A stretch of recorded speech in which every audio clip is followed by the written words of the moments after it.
communautés scolaires en santé était une initiative qui a été un peu demandée, si tu veux, par les conseils scolaires puis les écoles. On a longtemps eu Moi je bouge à l'école, donc depuis 2009 qu'on a eu le programme Moi je bouge à l'école, mais on voyait le besoin d'aller plus loin. Donc l'activité physique n'était pas nécessairement assez, les gens demandaient plus de ressources au niveau de l'alimentation, du bien-être aussi. Donc avec ça et le mouvement en action, on s'est dit qu'il faudrait vraiment se concentrer à mettre nos communautés scolaires en santé, donc d'où est venu le projet. L'initiative des écoles en santé utilise l'approche globale de la santé en milieu scolaire pour développer ces projets. Le cadre de référence est reconnu internationalement et aborde la question de la santé en milieu scolaire d'une manière planifiée, intégrée et holistique. Il existe plusieurs projets déjà existants au niveau des écoles en santé. Si on veut en nommer quelques-uns, il y a les projets de vélos stationnaires dans les salles de classe.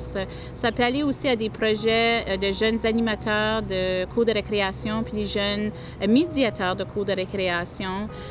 Aussi, il y a des projets de jardinage, comme des projets de saine alimentation. Alors, tous ces projets-là sont des initiatives déjà commencées, mais il en existe plusieurs d'autres. Donc, le défi, c'est que chaque enseignant doit accepter d'assumer une part importante, de dire non seulement je suis bon enseignant dans ma salle de classe, mais je suis aussi un bon enseignant en éducation physique, en éducation sociale, mentale, culturelle, et ainsi de suite.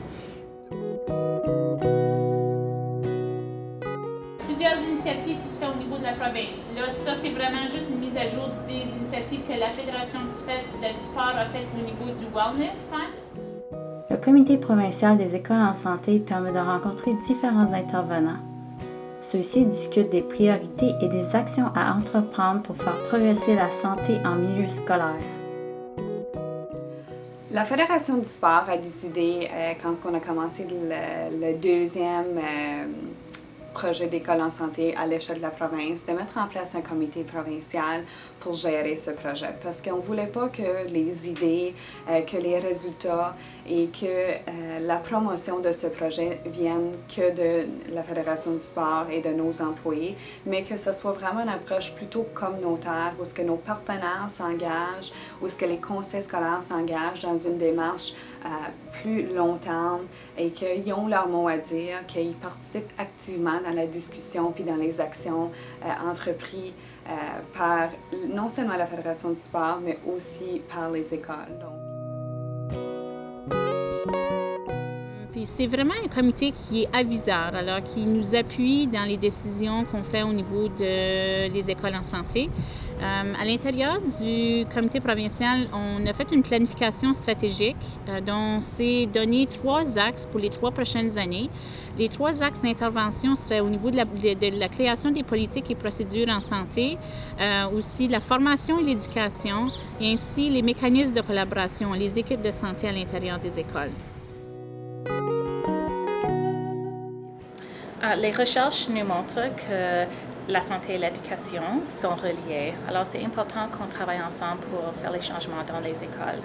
La collaboration entre la santé, le secteur de santé et d'éducation contribue à créer des initiatives qui sont durables, qui vont être efficaces aussi. Alors, les personnels d'Alberta Health Services peuvent aider avec les ressources à faciliter, travailler avec les gens des directions des écoles, les gens qui travaillent avec l'approche globale de la santé en milieu scolaire aussi.